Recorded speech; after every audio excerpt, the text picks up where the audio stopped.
अहम शरणं गतः।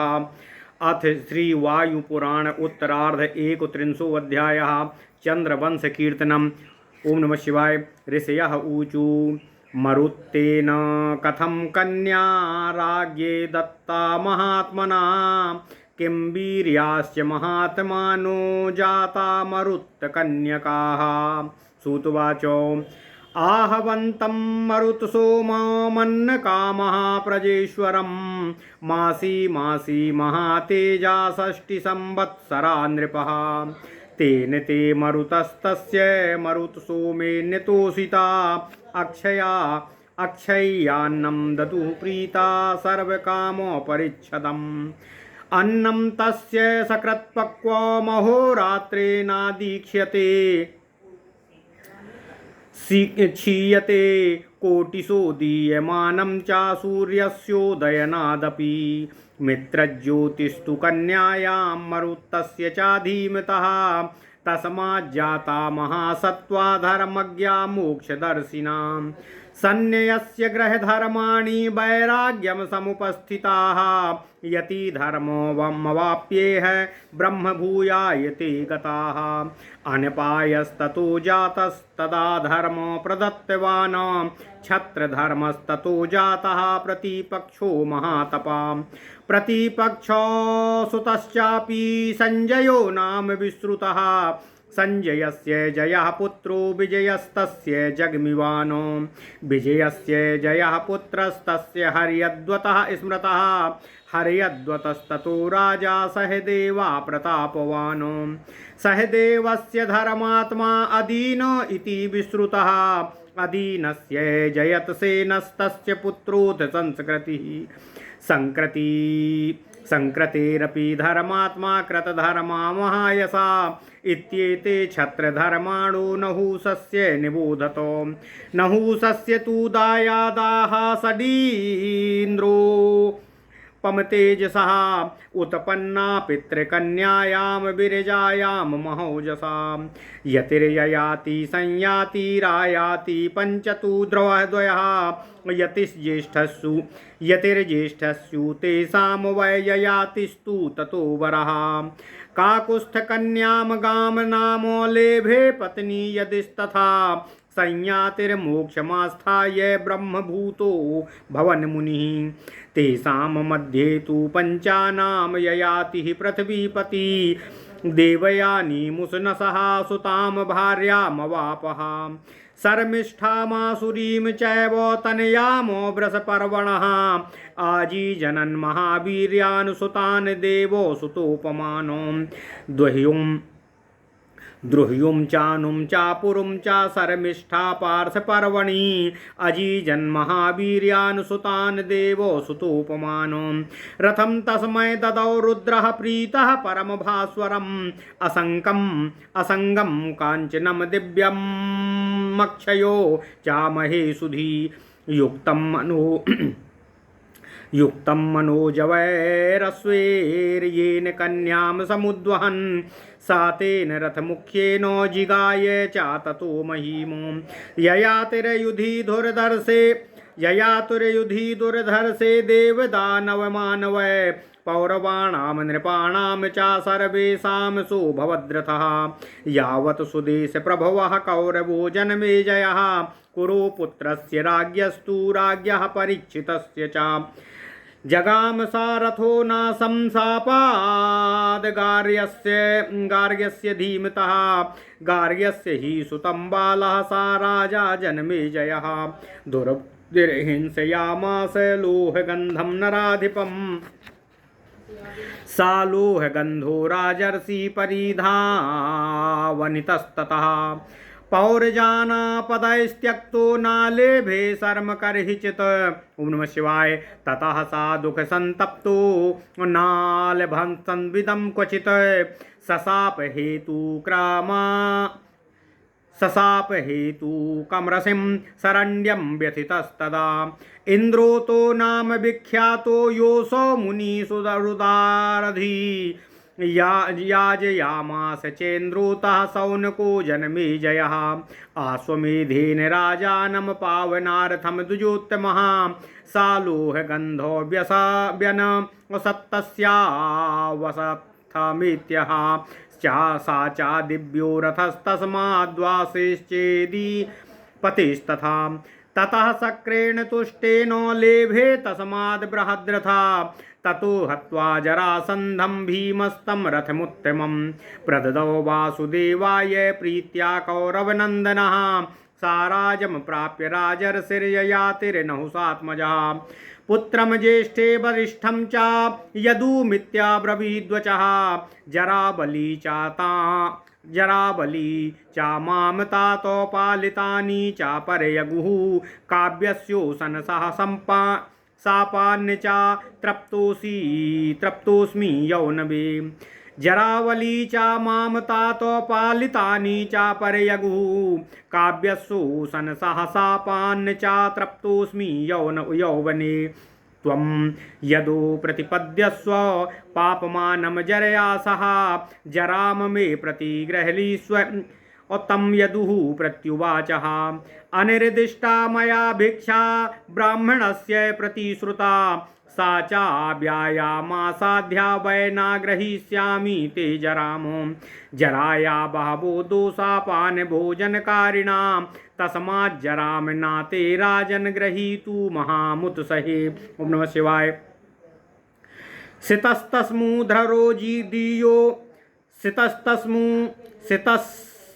सितस्मश्रूधरो दीनो जरया शिथिलीकृता अबली संतत गात्रश्च दुर्दर्शो दुर्बलाकृतिः आसक्तः कार्यकरणे परिभूतस्तु यौवने महोपभीतिभिश्चैव तां जरा नाभिकामये सन्ति ते बहवः पुत्रा मत्तः प्रियतरा नृपा प्रतिगृह्णान्तु धर्मज्ञः पुत्रमन्यं वृणीष्व वै सा एव मुक्तो यदुना तीव्रकोपो समन्वितः उवाच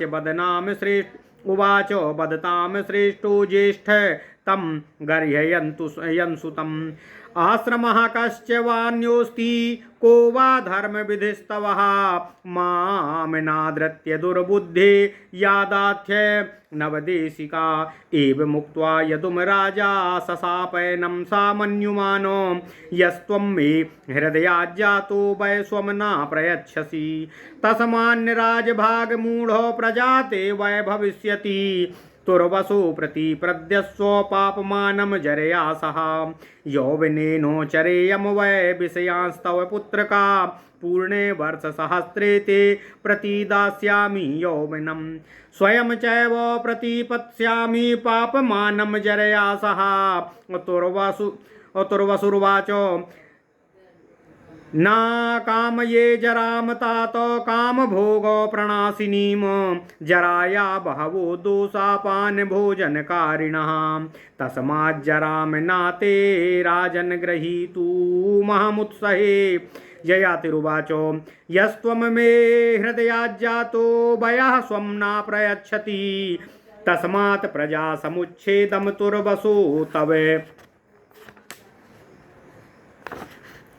यास्यति हि असंकीर्णा च धर्मेण प्रतिलोमो वरेषु च पिशिताशिषु चान्येषु मूढराजा भविष्यसि गुरुदार प्रसक्तेषु तिर्यगयोनिगतेषु वा पशुधर्मेषु म्लेच्छेषु भविष्यसि न संशयः।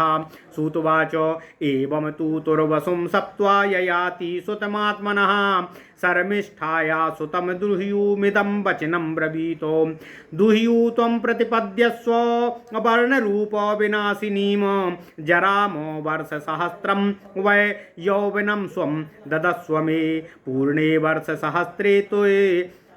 वर्षसहस्रे ते प्रतिदास्यामि यौवनं स्वं चादास्यामि भूयोऽहं पापमानं जरया सह। द्रुह्युवाच न गजं न रथं न स्वं जीर्णो भुङ्क्ते न च स्त्रियं न सङ्गश्चास्य भवति न जराम तेन कामये। ययातिरुवाच यस्त्वं मे दह्ययाज्जातो वयः स्वं न प्रयच्छसि तस्माद् द्रुह्यु प्रियः कामो न ते सम्पश्यते क्वचित् नोप्यवोत्तरसञ्चारस्तत्र नित्यं भविष्यति अराजभ्राजवंशस्त्वं तत्र नित्यं भविष्यसि अनु त्वं प्रतिपद्यस्व पापमानं जरया सह एवं वर्षसहस्रं तु चरेयं यौवनेन ते अनुरुवाच जीर्णः शिशुरहं तातो जरया ह्याशुचिः सदा न भजामि महाराज तां जरां नाभिकामये ययातिरुवाच यस्त्वं मे हृदया जातो वयः स्वं न प्रयच्छसि जरादोषत्वयोक्तोऽयं तस्मात् ते प्रतिपश्यते प्रजा च यौवनं प्राप्ता विनिशिष्यात् तस्ततः अग्निर्प्रस्कन्धपरस्त्वं चाप्येव भविष्यसि पुरो त्वं प्रतिपद्यस्व पापमानं जरया सह जरावली च मामतातो पालितानि च परयुगुः काव्यशोषणसः सापान् चातृप्तोऽस्मि यौवने कञ्चित् कालं चरेयं वै विषयान् वयसा तव पूर्णे वर्षसहस्रे ते प्रतिदास्यामि यौवनं स्वयं चैव प्रतिपत्स्यामि पापमानं जरया सह सूतुवाच एव मुक्ता प्रत्युवाच पुत्रपितरमज्जसा तथानु मन्यसे तातो करिष्यामि तथैव च प्रतिपत्स्यामि ते राजन् पापमानं जरया सह ग्रहाण यौवनं मत्तश्चर कामान्यथेप्सितानो जरयाहं प्रतिच्छन्नो अभयोरूपधरस्तवः यौवनं भवते दत्त्वा चरिष्यामि यथार्थवतो ययातिरुवाच पुरो प्रीतोऽस्मि भद्रं ते प्रीतश्चेदं ददामि ते सर्वकामो समृद्ध्य ते प्रजाराज्ये भविष्यति सूतुवाच पुरोरनुमतो राजा ययाति स्वाम जराम ततः संक्रामयामास तदा प्रासाद भार्गवस्य तु यौवनेनाथ वयसा ययातिर्नहुषात्मजः प्रीतयुक्तो नरश्रेष्ठश्चारो विषयान् स्वकानो। ओम नमः शिवाय। यथा कामं यथोत्साहं यथा कालं यथा सुखं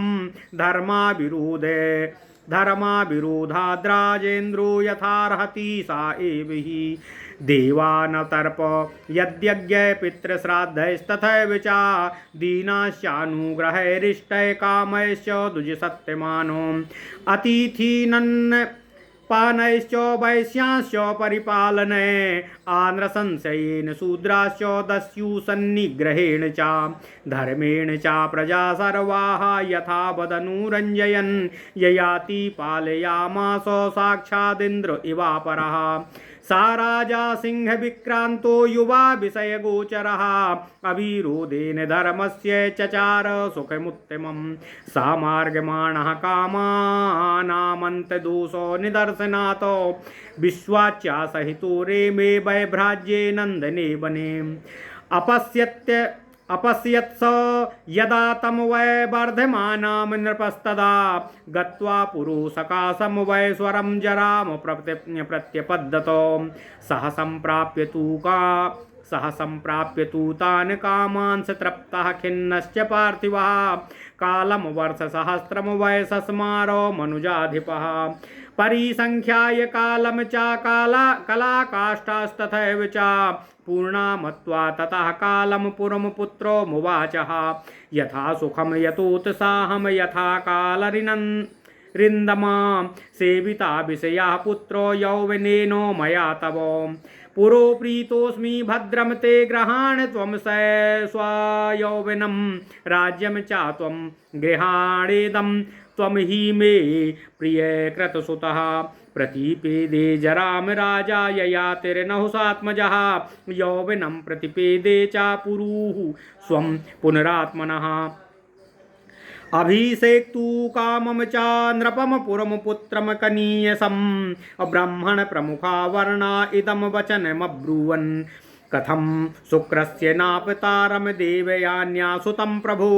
श्रेष्ठं यदुमतिक्रम्य पुरो राज्यम् अदास्यसि यदुर्ज्येष्ठस्तव सुतो जातस्तमनुतुर्वसुः शर्मिष्ठाया सुतो द्रुह्युस्तत्तोनु पुरुरेव च कथं ज्येष्ठा कथं ज्येष्ठानतिक्रम्य कनीयानो राज्यमर्हति धर्मतो बोधयामि त्वं धर्मो समनुपालयतो।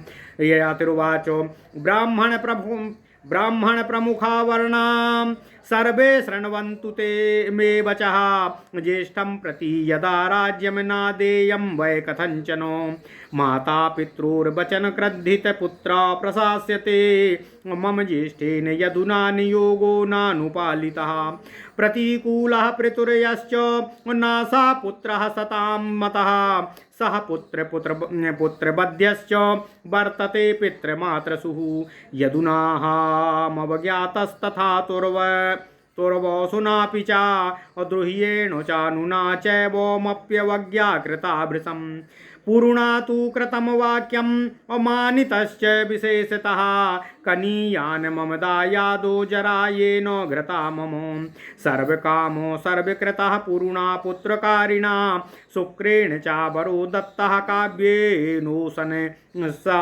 स्वयं। ओम नमः शिवाय। ओम नमः शिवाय।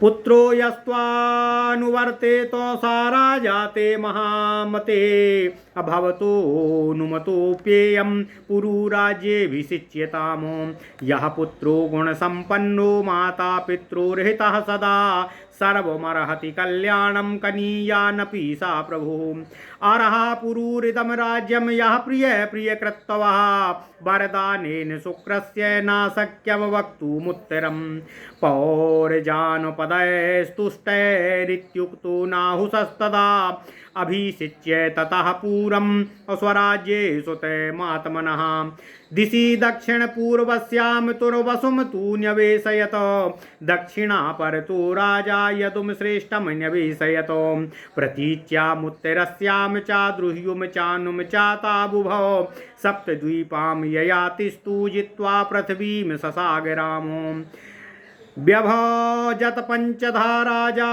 पुत्रेभ्यो नहुषस्तदा तैरियं पृथ्वी सर्वाः सप्तद्वीपा सपत्तनाः यथा प्रदेशं धर्मज्ञैर्धर्मेण प्रतिपाल्यते एवं विभज्य पृथ्वीं पुत्रेभ्यो नहुषास्तदा पुत्रसंक्रमित श्रीस्तु प्रीतिमानो भवन् नृपः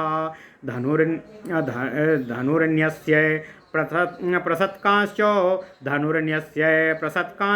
राज्यं चैव सुतेषु तु प्रीतिमान् भवद्राजा भारमावेश्य बन्धुषु अत्र गाथा महाराज्ञा पुरा गीता ययातिना अयोभिप्रत्याहरन् कामान् कूर्मोऽङ्गानीव सर्वशः न जातु कामः कामानुपभोगेन शास्यति हविषा कृष्णवर्त्मेव भूय एवाभिवर्धते यत् पृथिव्यां व्रीहीयं हिरण्यं पशवः स्त्रिया नालमेकस्य तत् सर्वमिति पश्यन्यमुह्यति यदा तु कुरुते भावं सर्वभूतेषु पावकं कर्मणा मनसा वाचा ब्रह्म सम्पद्यते तदा यदा परान्न बिभेति यदा तस्मान्न बिभ्यति यदा नेच्छति न द्वेष्टि ब्रह्म सम्पद्यते तदा या दुस्त्यजा दुर्मतिर्भिर्या नाजीरयति जीर्यतः अदोषः प्राणान्तिको राजस्तां तृष्णां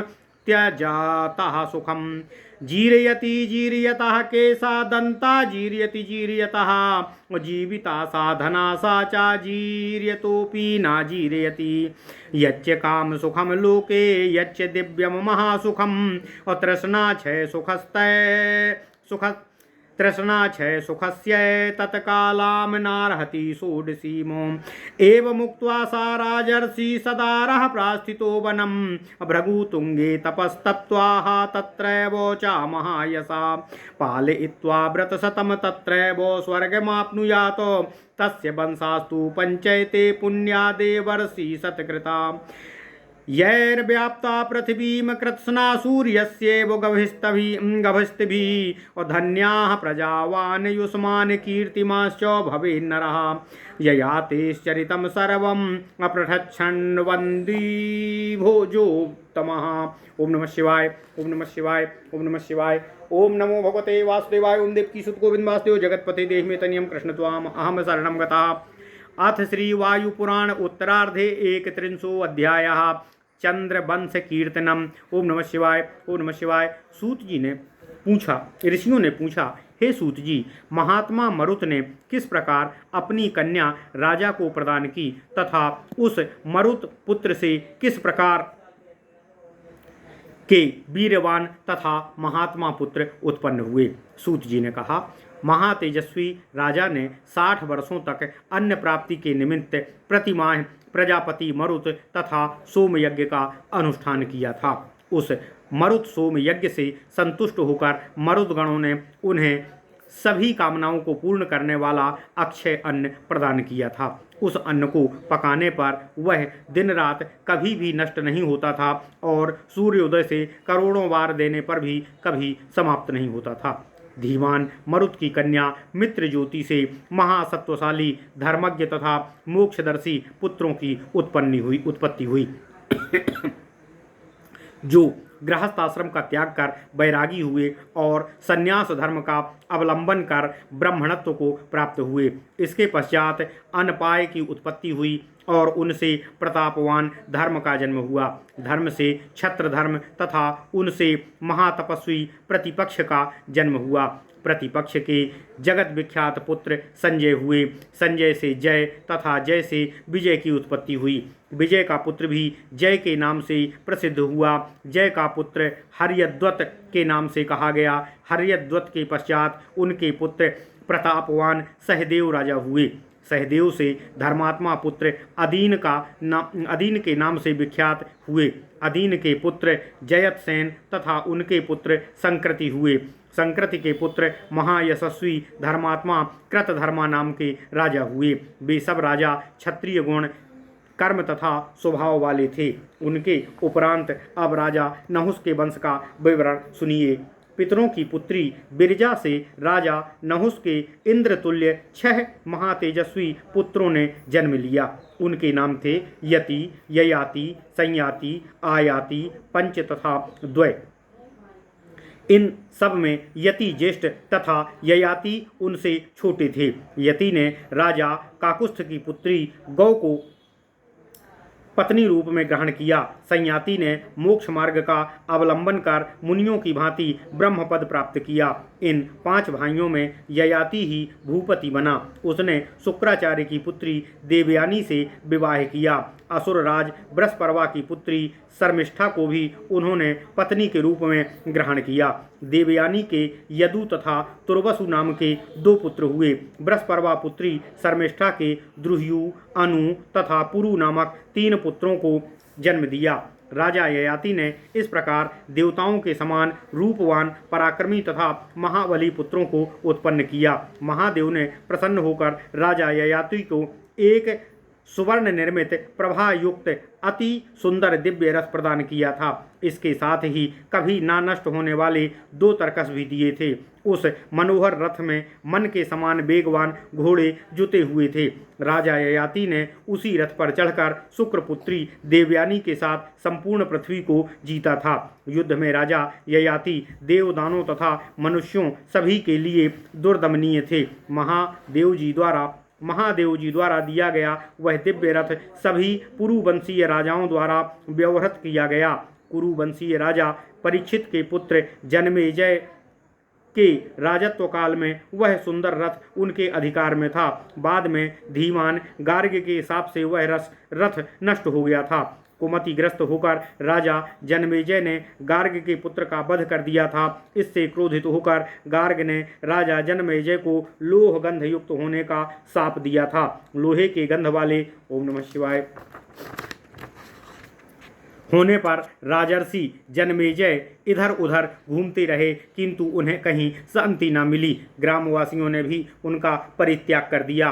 जब उनको कहीं शांति न मिली तो अन्य कोई उपाय न देखकर अत्यंत दुखी होकर वे शाप देने वाले ऋषि के ही शरण में चले गए। उस समय दयालु चित्त वाले सुनक गोत्र में उत्पन्न विख्यात ऋषि इंद्रोत ने राजा जन्मेजय को इस प्रकार इस महापाप से छुटकारा दिलाने के लिए यज्ञानुष्ठान करने का निश्चय किया और उन द्विज श्रेष्ठ श्रेष्ठ इंद्रोत ने अश्वमेध यज्ञ का अनुष्ठान कराया, जिससे उन्हीं के आश्रम में राजा का लोह गंधत्व दूर हुआ।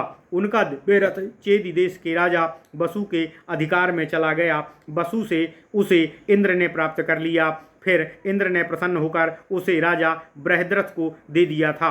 बृहद्रथ का वध कर जरासंध ने उसे प्राप्त किया। उसके बाद भीम ने उस दिव्य रथ को जरासंध से प्राप्त किया।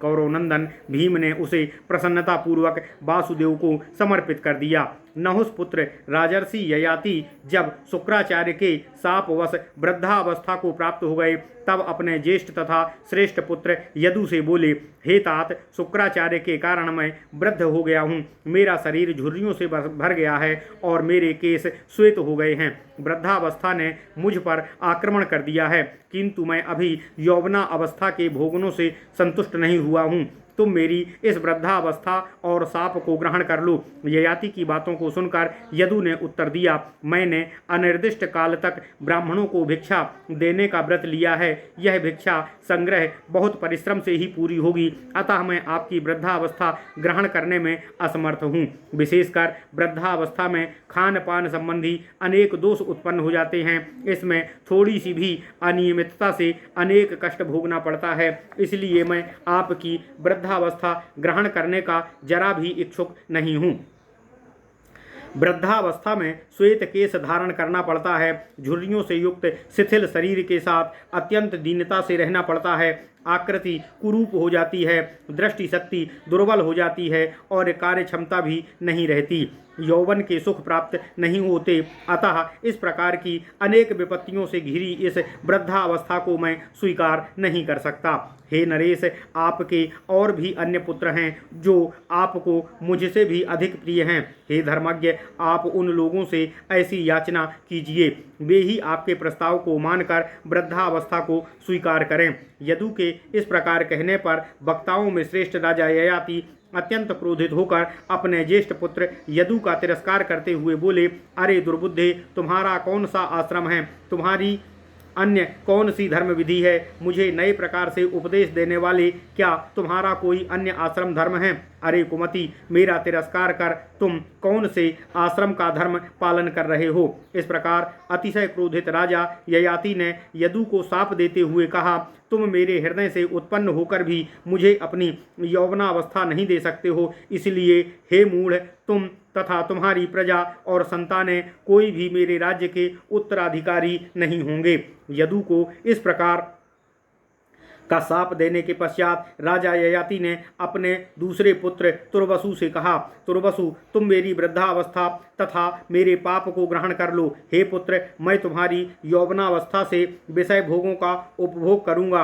1 सहस्त्र वर्ष के उपरांत मैं तुम्हारी यौवनावस्था को तुम्हें वापस लौटा दूंगा और पुनः अपनी वृद्धावस्था तथा पापों को अवश्य ही वापस ले लूंगा। तुर्वसी ने कहा, हे तात, इंद्रिय जनित सुखों से वंचित करने वाली तथा विषय सुखों से विमुख करने वाली आपकी इस वृद्धावस्था को मैं स्वीकार नहीं कर सकता। हे नृपेंद्र, वृद्धावस्था के कारण भोजन तथा पेय के ग्रहण करने में भी बड़ी कठिनाई होती है। अतः आपकी इस वृद्धा अवस्था के ग्रहण करने की मुझे जरा भी इच्छा नहीं है। ययाति ने कहा, हे तुर्वसो, मेरे हृदय से उत्पन्न होकर भी तुम मुझे अपनी यौवन अवस्था नहीं दे रहे हो, इसलिए अवश्य ही तुम्हारी प्रजाएं नष्ट हो जाएंगी। ये सभी प्रतिलोम विधि से संकर वर्ण हो जाएंगी। हे मूढ़, तुम धर्मभ्रष्ट, मांसाहारी, दुराचारी, गुरुपत्नी रत, तिर्यक योनिगत, पशुधर्मी, अविवेकशील म्लेच्छों के राजा बनोगे, इसमें कोई संदेह नहीं है। सूत जी बोले, हे ऋषियों, अपने पुत्र तुर्वसु को इस प्रकार शाप देने के पश्चात राजा ययाति ने शर्मिष्ठा के बड़े पुत्र दुह्यु से कहा, हे प्रिय पुत्र दुह्यु, मेरी इस वर्ण रूप विनाशिनी जरा अवस्था को सहस्त्र वर्षों के लिए ग्रहण कर अपनी यौवन अवस्था मुझे प्रदान कर दो। सहस्त्र वर्ष पूर्ण होने पर मैं तुम्हारा यौवन तुम्हें लौटा दूंगा और अपनी वृद्धा अवस्था को सभी पाप कर्मों सहित वापस ले लूंगा। द्रुह्यु ने कहा, हे पिता, जराग्रस्त व्यक्ति गज, अश्व, रथ तथा सुंदर स्त्री किसी का भी उपभोग नहीं कर सकता। वृद्ध व्यक्ति का कोई भी साथ भी नहीं देता। मैं उनकी कामना, अतः मैं उनकी कामना नहीं करता। ययाति ने कहा, हे द्रुह्यु, मेरे हृदय से उत्पन्न होने पर भी तुम मुझे अपनी यौवन अवस्था नहीं दे रहे हो, इसलिए तुम्हारी प्रिय कोई भी अभिलाषा कभी भी पूरी नहीं होगी। जिस देश में लोग केवल नाव, छोटी नौकाओं अर्थात डोंडियों अथवा बांस आदि को जोड़कर बनाई गई भेला अर्थात घन्नई द्वारा ही जा सकते हैं, वहाँ राजवंश नहीं है और जो सुंदरता से रहित है, वैसे ही स्थान पर तुम्हें सदा निवास करना पड़ेगा। द्रुह्यु को ऐसा शाप देकर राजा ययाति ने अन्य पुत्र अनु से कहा, अनु, तुम मेरी जरा अवस्था तथा पाप कर्मों को ले लो, मैं सहस्त्र वर्षों तक तुम्हारी यौवन अवस्था के विषय भोग करना चाहता हूँ। अनु ने कहा, हे तात, आप अत्यंत वृद्ध हैं, जबकि मैं अभी बालक हूँ। आपकी वृद्धावस्था को ग्रहण करने से मैं वृद्ध होकर अपवित्र हो जाऊँगा, अतः हे राजन, मैं आपकी वृद्धावस्था को स्वीकार नहीं कर सकता हूँ, मैं उसका इच्छुक नहीं हूँ। ययाति ने कहा, मेरे हृदय से उत्पन्न होने पर भी तुम मुझे अपनी यौवन अवस्था नहीं दे रहे हो। वृद्धावस्था के जिन दोषों को तुमने बताया है, वे सभी तुम्हें प्राप्त हो जाएंगे, साथ ही तुम्हारी प्रजाएं भी यौवन अवस्था प्राप्त होते ही नष्ट हो जाएंगी, तुम भी अग्नि में गिरकर भस्म हो जाओगे। अनु को इस प्रकार शाप देने के पश्चात राजा ययाति अपने सबसे छोटे पुत्र पुरु से बोले, हे प्रिय पुत्र, तुम मेरी इस वृद्धावस्था सहित मेरे पापों को ग्रहण कर लो। मेरे अंगों की झुर्रियाँ पड़ गई हैं, केस श्वेत हो गए हैं और सभी प्रकार से बुढ़ापे ने मुझे घेर लिया है, किंतु फिर भी शुक्राचार्य के शाप के कारण मैं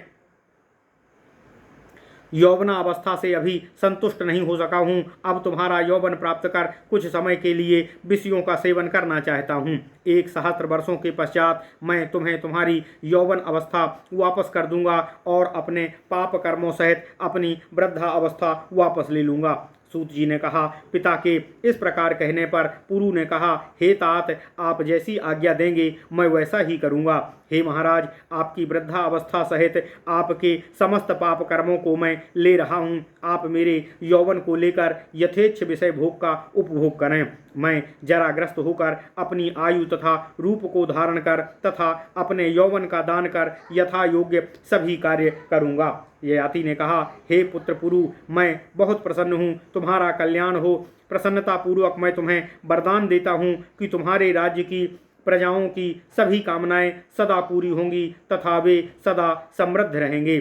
सूत जी ने कहा, पुरु की स्वीकृति के पश्चात भार्गव शुक्राचार्य की कृपा से राजा ययाति ने अपनी वृद्धावस्था पुरु के प्रति संक्रमित कर उसकी यौवन अवस्था को स्वयं धारण कर लिया और अत्यंत हर्षित होकर उस यौवन अवस्था से अनेकों विषयों का भोगों का उपभोग करने लगे। नहुष पुत्र ययाति ने पुत्र के यौवन से अपनी इच्छा अनुसार काम, उत्साह तथा समयानुसार धर्म विरोध रहित होकर अपने योग्य सभी सुखों का उपभोग करने लगे। उन्होंने यज्ञों द्वारा देवताओं को श्राद्ध तथा पितरों को अनुग्रह द्वारा दीन दुखियों को मनोभिलषित वस्तुओं से ब्राह्मणों को अन्नदान आदि तथा सत्कार द्वारा अतिथियों को व्यवसाय में सहायता कर वैश्यों को कृपा तथा दया द्वारा शूद्रों को संतुष्ट किया। दस्युओं तथा दुष्ट जनों पर कठोरता पूर्वक दमन कर द्वितीय इंद्र की भांति धर्मानुसार सभी वर्गों की प्रजाओं का यथा योग्य पालन करने लगे। सिंह विक्रम युवावस्था युक्त राजा ययाति धर्म विरुद्ध न जाते हुए विषय सुख का अनुभव किया। विश्वाची के साथ उन्होंने वैभ्राज्य तथा नंदन वन में काम कीड़ा की, किंतु अंत में विषय भोगों के दोषों तथा दुष्परिणामों को जानकर उनके मन में वैराग्य उत्पन्न हो गया। फिर जब उसे वह अनुभव हुआ कि आपकी उसकी यौवन अवस्था की अवधि पूरी होने वाली है, तब वह पुरु के पास आया और उससे अपनी वृद्धावस्था पुनः ग्रहण की। यौवन अवस्था में किए गए भोग विलास से उसे संतुष्टि तो हुई, किंतु खेद भी हुआ।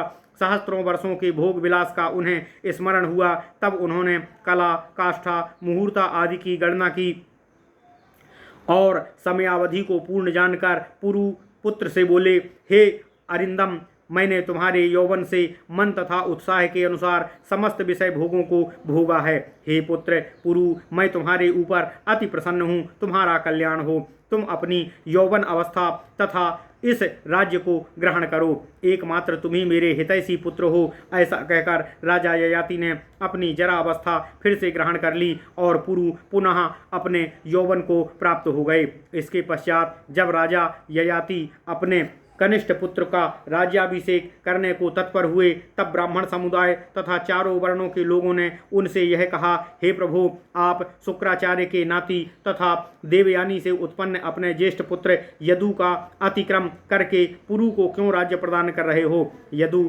आपके ज्येष्ठ पुत्र हैं, उनसे छोटे तुर्वसु, शर्मिष्ठा के पुत्रों में भी द्रुह्यु सबसे बड़े हैं, उनमें छोटे और सबसे छोटे पुरु हैं। फिर यह कैसे हो सकता है कि ज्येष्ठों का अतिक्रम करके सबसे कनिष्ठ को राज्य प्रदान किया जाए? हम आपका ध्यान धर्म की ओर आकृष्ट करना चाहते हैं।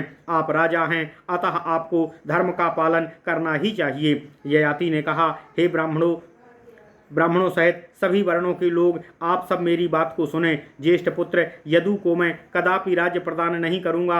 जो पुत्र अपने माता पिता की आज्ञा मानता है उसे ही ज्येष्ठ पुत्र कहा जाता है, किंतु ज्येष्ठ पुत्र यदु ने मेरी आज्ञा का पालन नहीं किया। विद्वानों के मतानुसार भी पिता के प्रतिकूल आचरण करने वाला पुत्र पद के योग्य नहीं होता है। पिता माता का अनुवर्ती पुत्र ही यथार्थ में पुत्र होता है। यदु ने मेरी अवज्ञा की है, तुर्वसु, द्रुह्यु तथा अनु ने भी उसी प्रकार से मेरी आज्ञा की अवहेलना की है। एकमात्र पुरु ने ही मेरी आज्ञा का पालन किया है और मुझे विशेष रूप से सम्मानित भी किया है। छोटा होने के उपरांत भी वह मेरे राज्य का उत्तराधिकारी है, क्योंकि उसने इतने दिनों तक मेरी वृद्धावस्था को वहन किया है। एक योग्य पुत्र की भांति उसने मेरी आज्ञाओं तथा आकांक्षाओं की पूर्ति की है। वह ही मेरे लिए सब कुछ करने वाला है। शुक्राचार्य जी ने स्वयं ऐसा वरदान दिया था कि हे महामते, वही तुम्हारा पुत्र राजा होगा जो तुम्हारा आज्ञाकारी और अनुगामी होगा। अतः अब आप लोगों की भी मुझे अनुमति मिलेगी, ऐसा मैं समझता हूँ। आप सब पुरु के राज्याभिषेक में भाग लें। गुणवान तथा माता पिता का हितकारी पुत्र सबसे छोटा होने पर भी मंगल कामना के योग तथा उत्तराधिकारी होता है। इस पर ब्राह्मणों सहित सभी वर्णों के लोगों ने राजा ययाति का अनुमोदन करते हुए ऐसा कहा, जो आपका हितकारी और प्रिय है वही हम सबका प्रिय है। इस राज्य का योग्य उत्तराधिकारी पुरु हुई है। इस प्रकार ब्राह्मणादिकों ने राजा ययाति के मत का अनुमोदन कर दिया। शुक्राचार्य के वरदान का उल्लंघन करने का साहस किसी को भी नहीं हुआ। उसके अनुमोदन के पश्चात राजा ययाति ने अपने कनिष्ठ पुत्र पुरु का राज्याभिषेक कर दिया। इसके अतिरिक्त उन्होंने दक्षिण पूर्व दिशा का तुर्वसु को, दक्षिण पश्चिम दिशा का यदु को, उत्तर पश्चिम दिशा का द्रुह्यु को तथा अनु को अधिकारी बनाया। सागर पर्यंत विस्तृत सप्तद्वीपा पृथ्वी को जीतकर नहुस पुत्र राजा ययाति ने उसे अपने 5 पुत्रों में बांट दिया। उन सब धर्मज्ञ ययाति पुत्रों द्वारा यह 7 द्वीपों तथा नगरों वाली संपूर्ण पृथ्वी का अपने अपने प्रदेशों का धर्मपूर्वक भली भांति पालन किया गया। इस प्रकार राज्य संपत्ति ऐश्वर्य का पुत्रों में विभाजन कर राजा ययाति प्रसन्न हुए। वे अपने धनुष बाण राज्याधिकार पुत्रों तथा बांधवों को सौंपकर संतुष्ट हो गए। प्राचीन काल में राजा ययाति ने अपने पुत्रों से इस संबंध में जो कहा उसे मैं आप लोगों को बता रहा हूँ। जो व्यक्ति अपनी सभी कामनाओं को कछुओं के अंगों की भांति अपने भीतर समेट लेता है वही श्रेष्ठ मनुष्य है। इच्छित वस्तुओं के उपभोग में भी कामनाएं शांत नहीं होती, बल्कि आग में घी की आहुति के समान उत्तरोत्तर बढ़ती हैं। संपूर्ण पृथ्वी का संपूर्ण अन्न, जौ, सुवर्ण, पशु तथा स्त्रियां मिलकर भी एक मनुष्य के लिए कभी पर्याप्त नहीं होते हैं। ऐसा जो देखता है वह अज्ञानी नहीं होता। जब कर्म, मन तथा वचन से सभी प्राणियों में समता की स्थापना की जाती है तभी ब्रह्मत्व की प्राप्ति होती है। जब किसी से कोई भय नहीं रहता, तभी जब कोई दूसरों के भय का कारण नहीं बनता तथा जब राग, द्वेष, कामना आदि कुछ भी नहीं रहता, तभी मनुष्य ब्रह्म स्वरूप होता है। जो दुर्बुद्धि द्वारा नहीं छूटती, जो बुढ़ापे में भी बूढ़ी नहीं होती, जो प्राणांतक रोग एवं दोषों की भांति भयानक है, उस तृष्णा का त्याग करने पर सुख की प्राप्ति होती है। वृद्ध होने पर केश वृद्ध अर्थात श्वेत हो जाते हैं, दांत वृद्ध होकर टूट जाते हैं, किंतु जीव की और धन की आस कभी वृद्ध नहीं होती। दिव्य वस्तुओं तथा पदार्थों की प्राप्ति पर रहने वाला सुख उस सुख के 16वें अंश के बराबर भी नहीं है जो तृष्णा के अंत होने पर प्राप्त होता है। इस प्रकार महायशस्वी राजर्षि ययाति पुत्रों को उपदेश देकर स्त्री समेत वन को चले गए और भृगुतुंग नामक पर्वत शिखर पर तपस्या करते हुए 100 व्रतों का विधिवन पालन किया और स्वर्ग को प्राप्त किया। देवर्षियों द्वारा सम्मानित उनके ये 5 वंश हैं जो सूर्य रश्मियों की भांति संपूर्ण भूमंडल को व्याप्त किए हैं। जो द्विजोत्तम महाराज ययाति के इस उत्तम चरित्र का समग्र पाठ करता है या इसको सुनता है, वह धन धान्य पूजा दीर्घायु तथा कीर्ति और यश को प्राप्त करता है। ओम नमः शिवाय। इति श्री वायु महापुराणे वायु प्रोक्ते उत्तरार्धे ययाति प्रसव कीर्तनम नामैक 300 अध्यायः।